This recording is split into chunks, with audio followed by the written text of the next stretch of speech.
സ്വാഗതം എല്ലാവർക്കും. Once again I welcome to PVN's English Grammar class. Today I'm going to discuss the main important part, that is active and passive voice. നിങ്ങൾക്കറിയാം, ഏത് പരീക്ഷയാകട്ടെ, SLC പരീക്ഷകൾ തൊട്ട് ഏത് competitive exam ആണെങ്കിലും active പാസീവിനെ base ചെയ്തിട്ട് grammar ഭാഗം ഉണ്ടാവും.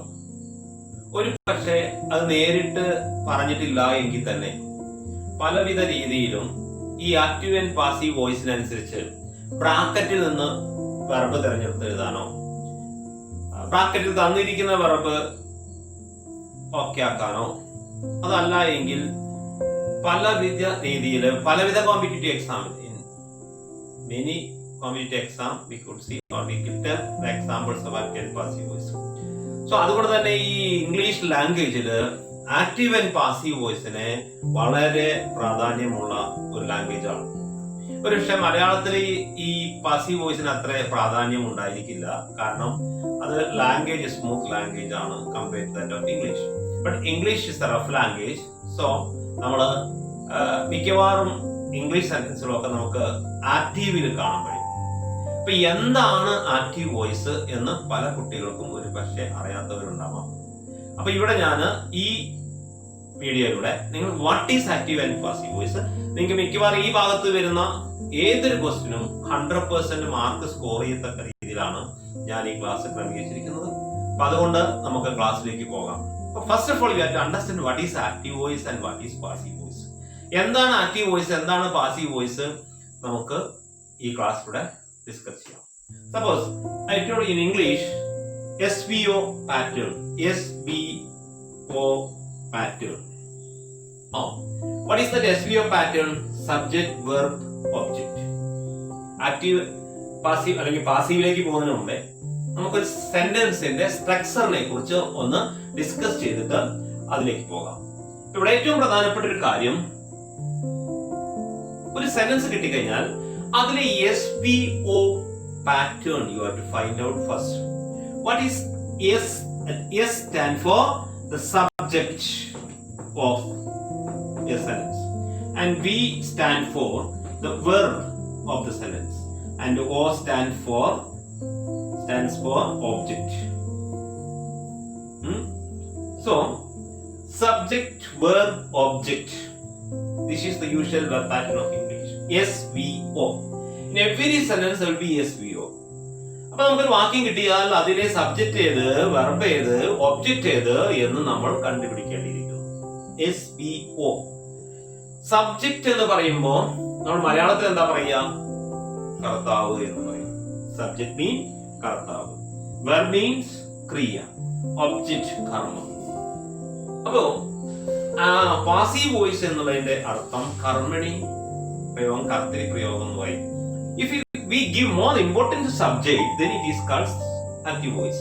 If we give more stress to the object, then it will be object, what is passive voice.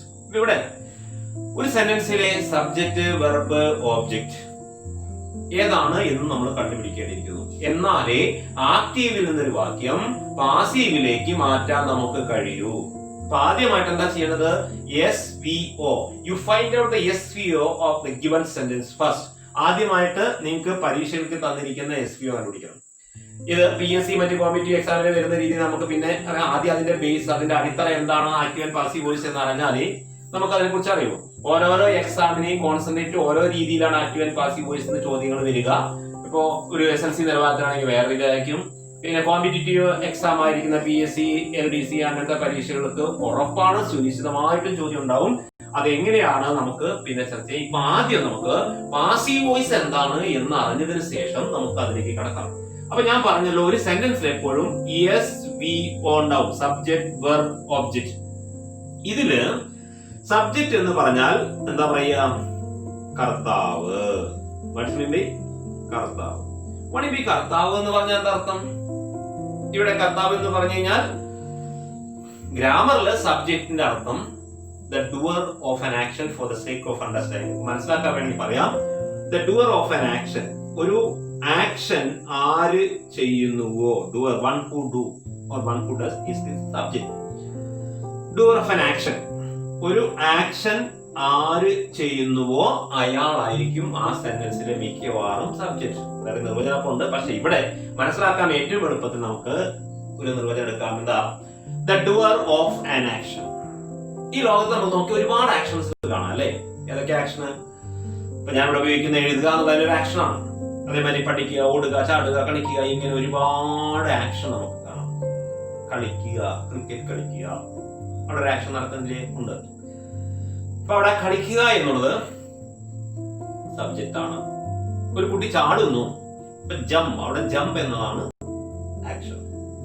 ഒരു കുട്ടി വേറെ എന്തെങ്കിലും ആക്ടിവിറ്റി ചെയ്യുന്നു, അങ്ങനെ ചെയ്യുന്ന ആക്ഷൻ ചെയ്യുന്നവനാരോ അയാൾ സബ്ജക്റ്റ്. നമുക്ക് എളുപ്പം മനസ്സിലാക്കാനാണ് നല്ലത്.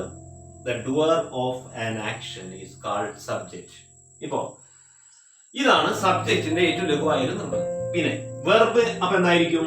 That action of subject is called verb. Action of subject is called. ആ സബ്ജക്റ്റ് കർത്താവ് ചെയ്യുന്ന ആക്ഷനെ നമുക്ക് ക്രിയ എന്ന് പറയാം. അപ്പൊ എത്ര ആക്ഷൻസ്? ഒരുപാട് അല്ലേ? അതായത് നിങ്ങൾ എന്തൊക്കെ ചെയ്യുന്നു അതൊക്കെ ആക്ഷനാണ്. ആ ആക്ഷനൊക്കെ എന്താണ്? വെർബാണ്. അങ്ങനെ മനസ്സിലാക്കിയാൽ മതി ഈ വെർബിനെ കുറിച്ച്. ഇപ്പൊ ജമ്പ്, റീഡ്, എന്ത് ആക്ഷൻ ആണെങ്കിലും അതൊക്കെ വെർബാണ്. പിന്നെ ഒബ്ജക്റ്റ്. ഒബ്ജക്റ്റ് മീൻ എന്താണ് object? Answer the question what or whom to the verb. ക്രിയയോട്, നിങ്ങൾക്ക് തന്ന സെന്റൻസിലെ ക്രിയയോട് വാട്ട്, എന്ത് എന്ന് ചോദിച്ചാൽ ആ വാക്യത്തിൽ ഉത്തരമുണ്ടെങ്കിൽ അത് ആ വെർബിന്റെ ഒബ്ജക്റ്റ് ആയിരിക്കും. ആരോടാ ചോദിക്കുന്നത്? വെർബിനോടാ ചോദിക്കുന്നത്. ഇപ്പൊ സപ്പോസ് ഹി ഈറ്റ്സ് മാംഗോ എന്ന് പറഞ്ഞു സെന്റൻസ്. ഹി ഈറ്റ്സ് മാംഗോ ഒരു സെന്റൻസ് എടുത്തു. ഇവിടെ ഈറ്റ്സ് എന്ന ക്രിയയോട് വാട്ട് എന്ന് ചോദിച്ചാൽ ഉത്തരമുണ്ട് മാംഗോ. എന്താ തിന്നുന്നത്? മാങ്ങ. അപ്പൊ മാങ്ങ എന്താണ്? ഒബ്ജക്റ്റ്. ഐ സോ ഹരി, ഞാൻ ഹരിയെ കണ്ടു എന്ന് പറഞ്ഞു. ആരെയെ കണ്ടത്? സോ. ആരെ കണ്ടു? ഹരി. അപ്പൊ ഹരി അവിടെ ഒബ്ജക്റ്റ് ആണ്. അപ്പൊ ഒരു ക്രിയയോട് ആര് എന്ന് ചോദിച്ചാൽ അതിന് ഉത്തരമുണ്ടെങ്കിൽ അത് ആ ക്രിയയുടെ ഒബ്ജക്റ്റ് ആയിരിക്കും. എല്ലാ ക്രിയകൾക്കും ഒബ്ജക്റ്റ് ഉണ്ടാവോ? ഉണ്ടായിക്കോണമെന്നില്ല. ഇനി ഇംഗ്ലീഷ് ഗ്രാമറിൽ ഒരു ക്രിയയ്ക്ക് ഒരു ഒബ്ജക്റ്റ് ഉണ്ടെങ്കിൽ അത്തരം ക്രിയകളെ നമ്മളൊരു പേര് വിളിക്കാറുണ്ട്, ട്രാൻസിറ്റീവ് വെർബ്. ഇനി ഒരു ക്രിയയ്ക്ക് ഒബ്ജക്റ്റ് ഇല്ല എങ്കിൽ അത്തരം ക്രിയകളെ ഇൻട്രാൻസിറ്റീവ് വെർബ് എന്ന് പറയും. അപ്പൊ ഇതെന്താണ്? ഇത് ആദ്യം അറിഞ്ഞിരിക്കാൻ വേണ്ടിയിട്ടാണ് ഞാൻ SVO പാറ്റേൺ പറഞ്ഞത്. ഈ SVO പാറ്റേൺ ഒരു വാക്യത്തിലെ തിരിച്ചറിയുന്ന ആള് മാത്രമേ ആക്റ്റീവ് ആൻഡ് പാസീവിലേക്ക് നമുക്ക് പോകാൻ പറ്റൂ. Clear? What is subject? The doer of an action. What is verb? The action of the subject. What is object? Answer the verb. What or whom will be the object. ഈ clear? ഇതാണ് ഒരു സെന്റൻസിലെ SVO pattern. Subject, verb, object എന്നത്. ഇനി നമ്മള് passive വോയിസിലേക്ക് പ്രവേശിക്കുകയാണ്. Passive voice എന്ന് പറഞ്ഞാൽ നമ്മള് വ്യവഹാരിക അർത്ഥം നമ്മൾ ഉപയോഗിക്കാറുണ്ട്. ഒരു പക്ഷെ നമുക്ക് അതിന്റെ അർത്ഥമൊന്നും അറിഞ്ഞിട്ടൊന്നും ആയിരിക്കില്ല ചിലപ്പോൾ നമ്മൾ ഉപയോഗിക്കുക. ഉദാഹരണം, അവൾ പാല് കുടിച്ചു എന്നൊരു വാക്യം പറഞ്ഞു. ഷീ ഡ്രാങ്ക് മിൽക്ക് എന്ന് പറഞ്ഞു. അപ്പൊ അവൾ പാല് കുടിച്ചു. കുടിച്ചു എന്നുള്ള ആക്ഷൻ ചെയ്യുന്ന ആരാണ്? അവള്. അപ്പൊ she is the subject. Drank verb. ഇനി വാട്ട്, എന്ത് കുടിച്ചു? മിൽക്ക്. മിൽക്ക് എന്തായിരിക്കും? ഒബ്ജക്റ്റ്. ഉറപ്പാണല്ലോ. അപ്പൊ ആ സെന്റൻസില് നമുക്ക് SVO കണ്ടുപിടിക്കാം. അവൾ പാല്. അത് നമുക്ക് തിരിച്ചും പറഞ്ഞൂടെ? അതിനെ തന്നെ നമുക്ക് തിരിച്ചും പറയാം. എങ്ങനെ? പാല് അവളാൽ കുടിക്കപ്പെട്ടു പറയാലോ. അപ്പൊ അതെന്തായി? നമ്മൾ പാലിനെയാണ് ഇമ്പോർട്ടൻസ് കൊടുക്കുന്നത്. We give more importance milk. അപ്പൊ അത് കർമ്മണി പ്രയോഗം. അപ്പൊ അതിനെ ഇംഗ്ലീഷ് വിളിക്കുന്ന പേരാണ് passive voice. If we give more importance to object, then that will be passive voice. If we give more importance to subject, that will active voice. Clear? അപ്പൊ അത് അവൾ കത്ത് എഴുതുന്നു ഒരു വാക്യം വെച്ചു. അവൾ കത്ത് എഴുതുന്നു.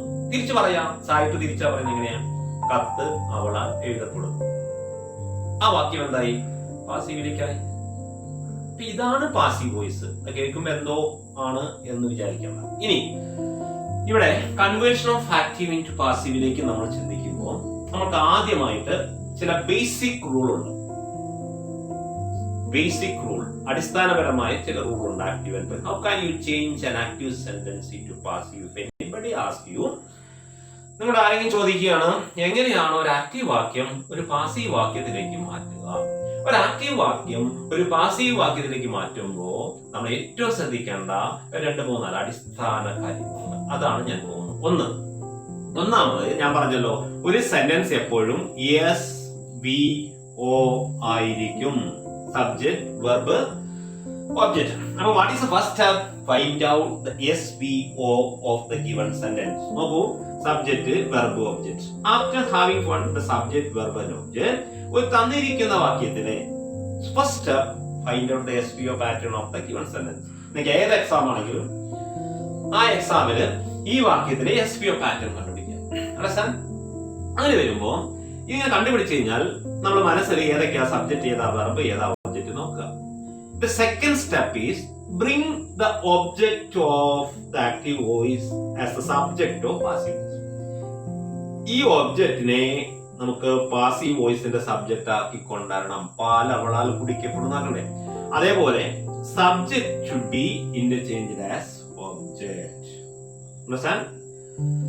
അപ്പോ ആക്റ്റീവിന്റെ ഇത് ആക്റ്റീവ് ആണ്, ആക്റ്റീവ് സെന്റൻസ് ആണ്. നമ്മളിപ്പോ പാസീവിലേക്കാണ് കൺവേർട്ട് ചെയ്യുന്നത്. പാസീവിലേക്ക് കൺവേർട്ട് ചെയ്യുമ്പോൾ ആക്റ്റീവിന്റെ ഒബ്ജക്റ്റിനെ പാസീവിന്റെ എന്തായിക്കൊണ്ടണം? സബ്ജക്റ്റ് ആയിക്കൊണ്ടണം. അതുപോലെ ആക്റ്റീവിന്റെ സബ്ജക്റ്റിനെ പാസീവിന്റെ എന്തായിക്കൊണ്ടണം? ഒബ്ജക്റ്റ് ആയിക്കൊണ്ടണം. അങ്ങനെ നമ്മൾ ഇന്റർചേഞ്ച് ചെയ്തു. So first step is to interchange the subject object mutually. സബ്ജക്റ്റും ഒബ്ജക്റ്റും പരസ്പരം മാറ്റുക. ഇനി അടുത്ത സ്റ്റെപ്പ് എന്ന് പറയുന്നത്, നമുക്ക് ആക്റ്റീവ് വോയിസിലെ വെർബ് നോക്കുക. ആ വെർബിന്റെ PP മാത്രമേ ഉപയോഗിക്കാവൂ, അതാ പാസ്റ്റ് പാർട്ടിസിപ്പിൾ മാത്രമേ ഉപയോഗിക്കാവൂ. ഇവിടെയാണ് പല കുട്ടികൾക്കും പ്രശ്നം വരുന്നത്. എന്താണ് PP ഫോം? എന്താണ് പാസ്റ്റ് പാർട്ടിസിപ്പിൾ ഫോമിന് ഷോർട്ടാണ് PP. അല്ലാണ്ട് PP പുരപറമ്പൊരുന്ന കോയിലൊന്നും അല്ല നമ്മൾ ഇവിടെ ഉദ്ദേശിക്കുന്നത്. Past participle form. What is past form? ഒരു ക്രിയക്ക് 3 ഫോമുകളുണ്ട്. അത് നിങ്ങൾ പഠിച്ചിട്ടുണ്ടാവും. Verb 1, verb 2, verb 3. നമ്മുടെ ബേസിക് ഗ്രാമർ ശ്രദ്ധിച്ച കുട്ടികൾക്ക് അത് ടെൻസ് എടുത്തപ്പോൾ ഡീറ്റെയിൽ ആയിട്ട് നമ്മൾ എടുത്തിട്ടുണ്ട്. അപ്പൊ ഇവിടെ സബ്ജക്ട് ഒരു വെർബ് കിട്ടി കഴിഞ്ഞാൽ ഈ വെർബിന് 3 രൂപമുണ്ട്. ഈ 3 രൂപത്തിനെ നമുക്ക് വേണമെങ്കിൽ ഇവിടെ ഡു ഒരു പ്രസന്റ് ഫോം ആണ്. അപ്പൊ അതിന്റെ പാസ്റ്റ് ഫോം എന്തായിരിക്കും? ഡിഡ് ആവും. അതിന്റെ PP ഫോം എന്തായിരിക്കും? ഡൺ ആവും. മനസ്സിലായല്ലോ? അപ്പൊ this is the present form. ഇത് പ്രസന്റ് ഫോം ആണ്, ഇത് പാസ്റ്റ് ഫോം ആണ്, PT ഫോം ആണ്, ഇത് പ്രസന്റ് ഫോം ആണ്, ഇത് PP ഫോം ആണ്. അഥവാ ഇവിടെ ഡു എന്ന ക്രിയയുടെ പാസ്റ്റ് രൂപം എന്താ? ഡിഡ് ആണ്. ഡു എന്ന ക്രിയയുടെ പാസ്റ്റ് പാർട്സ് ഫോം എന്താ? ഡൺ ആണ്. അപ്പോ ഡു, ഡിഡ്. ഇനി ശ്രദ്ധിക്കണം, ഏത് ക്രിയ എടുത്താലും അതിന് 3 രൂപം പഠിപ്പിച്ചിട്ടുണ്ട്. അവിടെ ബേസിക് ഗ്രാമറിൽ ടെൻസ് കവർ ചെയ്ത കുട്ടികൾക്ക് അല്ലെങ്കിൽ അറിയുന്നവർക്ക് കാൻഡിഡേറ്റ്സിന് അറിയാം. ഇനി ഏറ്റവും ശ്രദ്ധിക്കേണ്ടത്, ഏത് ക്രിയ എടുത്താലും ഇപ്പൊ സിംഗ് എന്നൊരു ക്രിയയാണ് ശരിക്കും പാടുക. ഇപ്പൊ സിംഗിനോട് കൂടി ഡിഡ് ചേരുമ്പോ സാങ് എന്നാവും അല്ലെ, അതിന്റെ പാസ്റ്റ് ഫോം. സിംഗിനോട് കൂടി ഡൺ ചേരുമ്പോ എന്താവും? സങ് എന്നാവും. Sing, sang, sung. ഏത് എടുത്തു കഴിഞ്ഞാലും ഈറ്റ്, എയ്റ്റ്, ഈറ്റൻ. ഈറ്റൻ എന്നുള്ളത് ഇതിന്റെ PP ഫോം ആണ്. ഡ്രിങ്ക്, ഡ്രാങ്ക്, ഡ്രങ്ക്, ഡ്രങ്ക് അതിന്റെ PP ഫോം ആണ്. കം, കെയിം, കം, വീണ്ടും കം, അതിന്റെ PP ഫോം ആണ്. Done form. This done form is called PP form. Clear? അതായത് ഒരു ക്രിയക്ക് 3 രൂപ കൊണ്ട്: present form, past form, past parts form. ഇതിലെ തേർഡ് ഫോമിനെയാണ് നമ്മൾ പാസ്റ്റ് പാർട്സ് ഫോം എന്ന് പറയുന്നത്. അപ്പോൾ എല്ലാ ക്രിയയുടെയും പാസ്റ്റ് പാർട്സ് ഫോം നമുക്ക് അറിയണം. അതേമാതിരി ഇത് ഇറഗുലർ വെർബിന്റെ ആണെങ്കിൽ റെഗുലർ വെർബ് ആണെങ്കിൽ ED-യിലായിരിക്കും ഉണ്ടാവുക. അപ്പൊ നോക്കൂ, വർക്ക് ആണ് ഇതിന് ക്രിയ, വർക്ക് ജോലി ചെയ്യുക. അപ്പൊ ഇവിടെ എന്താ വരിക? വർക്ക് പ്ലസ് ചെയ്തിട്ട് വർക്ക് തന്നെ വരിക. അപ്പൊ ED-യിൽ വരും. അപ്പൊ ഇവിടെയും വർക്ക് തന്നെ വരിക.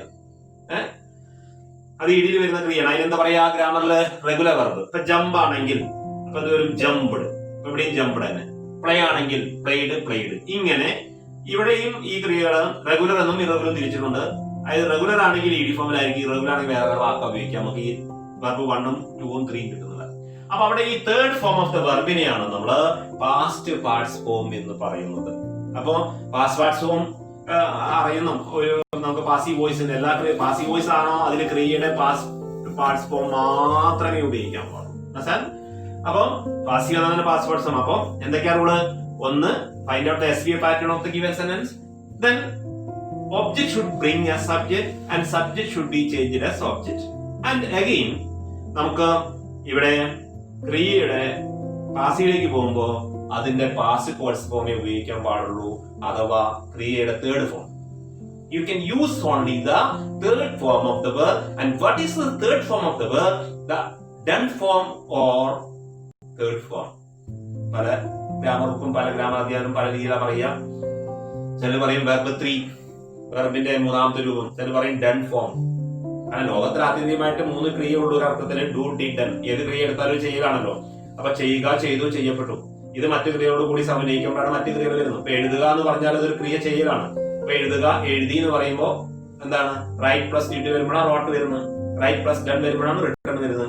അപ്പോ ഇവിടെ ഈ സെന്റൻസിന്റെ SVO പാറ്റേൺ കണ്ടുപിടിക്കണം. പിന്നെ interchange subject and object mutually. പിന്നെ വെർബിന്റെ PP മാത്രമേ ഉപയോഗിക്കാൻ പാടുള്ളൂ. വൺ മോർ തിങ്, വെർബിന്റെ തൊട്ടിപ്പുറത്ത് ബൈ എന്ന വാക്ക് ചേർക്കണം. By. You add that word by just after the verb. You see? Now look. Suppose take an example. ഇനി നമുക്കൊരു എക്സാമ്പിൾ എടുത്ത് നോക്കാം. ഈ എക്സാമ്പിൾ എടുത്ത് നോക്കുമ്പോൾ ഏറ്റവും പ്രധാനപ്പെട്ട ഒരു എക്സാമ്പിൾ നമുക്ക് നോക്കുമ്പോൾ ഇവിടെ നോക്കും. ഈ സെന്റൻസിൽ ഇപ്പോ he അവൻ writes a letter എന്ന് വിചാരിക്കും. ഇത് കൊടുക്കാട്ടോ. അല്ലെങ്കിൽ ഉദാഹരണം അതല്ലെങ്കിൽ ഏതെങ്കിലും സെന്റൻസ് ഷീ അവളാണെങ്കിൽ ഡ്രിങ്ക്സ് കുടിക്കുന്നു. എന്ത്? Milk object.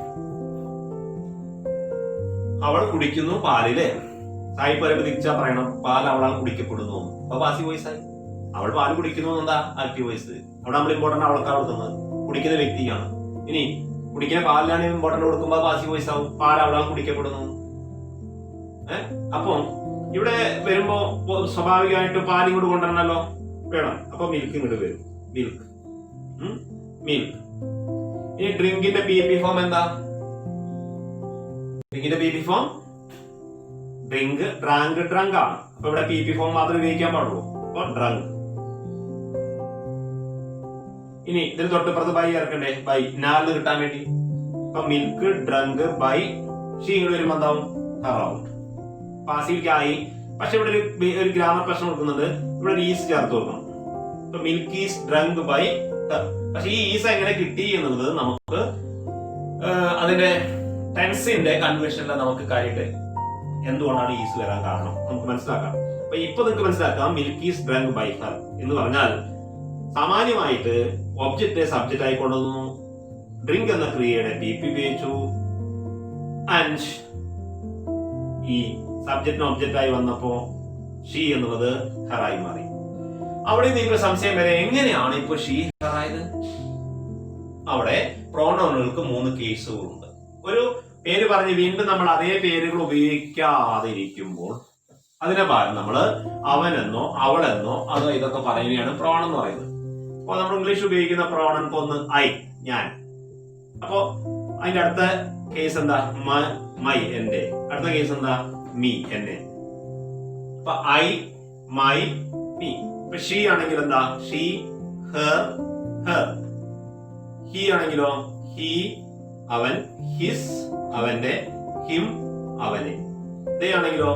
They, our, there, അവരുടെ, ദം, അവരെ. വി ആണെങ്കിലോ? വി, ഞങ്ങൾ, അവർ, ഞങ്ങളുടെ, അസ്, ഞങ്ങളെ. അപ്പൊ ഈ കേസിനെ ഇതിനെ സബ്ജക്റ്റീവ് കേസ് എന്ന് പറയും പ്രോണൗണിന്റെ, ഇതിനെ പൊസസീവ് കേസ് എന്ന് പറയും, ഇതിനെ ഒബ്ജക്റ്റീവ് കേസ് എന്ന് പറയും. അപ്പൊ ഇത് ഇങ്ങോട്ട് പോകുമ്പോ ഇതായി മാറും. അപ്പൊ അങ്ങനെയാണ് ഷീ ഹറായി മാറുന്നത്. ഹി അങ്ങോട്ട് പോകുമ്പോ ഹിം ആവും, ദേ അങ്ങോട്ട് പോകുമ്പോ ദം ആവും, ബി അങ്ങോട്ട് പോകുമ്പോ അസ് ആവും. അപ്പൊ ഇങ്ങനെ ഈ പ്രോണൗണുകൾ അങ്ങോട്ടും ഇങ്ങോട്ടും മാറും. മനസ്സിലായല്ലോ? ഇത് ഒരു റൂള്. അപ്പൊ എന്താ? പ്രോണൗണുകളുടെ ഒബ്ജക്റ്റീവ് കേസായി ഉപയോഗിക്കാവൂ പാസീവ് വോയിസില്. അപ്പൊ അങ്ങനെ വരുമ്പോ milk is drunk by her എന്നായി കിട്ടും. അപ്പൊ നമുക്ക് ആക്റ്റീവ് പാസീവിലേക്ക് മാറ്റുമ്പോ ഇതാണ് ബേസിക് റൂളുകൾ. ഇനി നമുക്ക് ഡീറ്റെയിൽ ആയിട്ട് പഠിക്കാനുണ്ട്. അപ്പോഴാണ് നമുക്ക് ഈ ഈസ് എങ്ങനെ കിട്ടി ബാക്കിയെല്ലാം വരുന്നത്. ബേസിക് റൂൾ കിടക്കുന്നത് ഇതിലാണ് കിടക്കുന്നത്. ഇനി നമുക്ക് ഓരോ ടെൻസിന്റെയും ആക്റ്റീവ് പാസീവ് എടുത്ത് പഠിക്കുമ്പോ അതിന്റെ ചില നിയമങ്ങളും കൂടിയുണ്ട്. ഇത് ബേസിക് റൂളാണ് പാസീവിലേക്ക് മാറ്റുമ്പോൾ. I think all of you understand. അപ്പൊ ഇന്ന് ഞാൻ ഡിസ്കസ് ചെയ്ത ഇൻട്രോ എന്ന രീതിയിൽ, പാസീവിലേക്കുള്ള ഒരു ഇൻട്രോ എന്ന രീതിയിൽ, ഒരു ഇൻട്രൊഡക്ഷൻ എന്ന രീതിയിൽ just introduce you before what is active voice and what is passive voice I told you if we give more importance to subject, that will be the active voice, and if we give more emphasis to object, then such sentence will be the passive voice. Understand? Most of the sentences in English we use passive voice rather than that of active voice. Why? Because it is English is a rough language but Malayalam is a smooth language. അതുകൊണ്ട് നമുക്ക് ഈ active and passive ശരിക്കും അറിഞ്ഞിരിക്കുക എന്നത് ഇന്നത്തെ കാലഘട്ടത്തിൽ ഏറ്റവും ആവശ്യമാണ്. കാരണം ഒരു സെന്റൻസ് നിങ്ങൾക്ക് കിട്ടി, ആ സെന്റൻസ് കിട്ടിയാൽ അതിന്റെ അർത്ഥം വ്യക്തമായി മനസ്സിലാക്കപ്പെടണം. ചിലപ്പോൾ ഈ സർക്കുലറും അതും ഒഫീഷ്യൽ ലാംഗ്വേജും ഒക്കെ പാസീവിലാകും അധികം വരിക. അങ്ങനെ പാസീവ് വരുമ്പോൾ ചിലപ്പോൾ നമുക്ക് തലതിരിഞ്ഞു പോകും. അങ്ങനെ തലതിരിഞ്ഞ് പോകാതിരിക്കാൻ നമുക്ക് പാസീവ് വോയിസ് പഠിച്ചേ പറ്റൂ. അതുകൊണ്ടാണ് മിക്കവാറും എല്ലാ കോമ്പറ്റേറ്റീവ് മത്സര പരീക്ഷകളിലും active and passive voice sentence ഉണ്ടാവും. ഇനി SLC തൊട്ടങ്ങോട്ടുള്ള എല്ലാ പരീക്ഷകളിലും ആക്റ്റീവ് പാസീവ് വോയിസ് ഉണ്ടാവും. പണ്ടൊക്കെ നേരിട്ട് ചേഞ്ച് ഇൻടു പാസീവ് വോയിസ് ആണ് തരുന്നതെങ്കിൽ ഇന്ന് അങ്ങനെയല്ല വരുന്നത്. മാത്രം അത് നമുക്ക് അപ്ലിക്കേഷൻ ഓഫ് ടെൻസ് എങ്ങനെയാണ് PSC ഈ ആക്റ്റീവ് പാസീവ് വോയിസ് വരിക, അത് ഇതിന്റെ കഴിഞ്ഞിട്ട് നമുക്ക് അടുത്ത പാർട്ടിൽ വരും. അതേപോലെ എങ്ങനെയാണ് ഇപ്പൊ ഒരു SLC ബേസിൽ ഇത് വരിക, അതുപോലെ എങ്ങനെയാണ് ഒരു ഉയർന്ന കോമ്പറ്റീവ് എക്സാമിൽ ഇത് വരിക, അതൊക്കെ നമുക്ക് അപ്ലിക്കേഷൻ ഓഫ് പാസീവ് വോയിസ് പഠിക്കണമെന്ന് കുറച്ച് ഡീറ്റെയിൽ ആയിട്ട് പഠിക്കാം. ഇവിടെ നമ്മൾ ഇപ്പൊ എന്താണ് ആക്റ്റീവ് ആൻഡ് പാസീവ് വോയിസ് എന്നുള്ള ഒരു ഇൻട്രൊഡക്ഷൻ ക്ലാസ് ആണ് തന്നിട്ടുള്ളത്. once again I will say how can change the active and passive voice. Active and passive voice എന്താണ് ഞാൻ പറഞ്ഞു തന്നു. ആക്റ്റീവ് ആൻഡ് പാസീവ് വോയിസിൽ ഒരു വാക്യം how can you change an active sentence into passive? I told you in every sentence there will be SVO pattern, subject, verb and object, and first step is to find out the SVO pattern of the given sentence, and it is very easy to find out the subject, verb and object of the given sentence. Subject, I mean in my language I may say subject is for the sake of understanding, easy understanding, my subject is the doer of an action. An action ആര് ചെയ്യുന്നു അയാൾ subject ആണ്, നമുക്ക് പെട്ടെന്ന് മനസ്സിലാക്കാൻ പറയാം. And whatever may be the action of that subject, it can be called as verb. Verb എന്ന് പറയുന്നത് സബ്ജക്റ്റ് എന്ത് ആക്ഷൻ ചെയ്യുന്നു അത് അതിന്റെ ക്രിയയായിരിക്കും.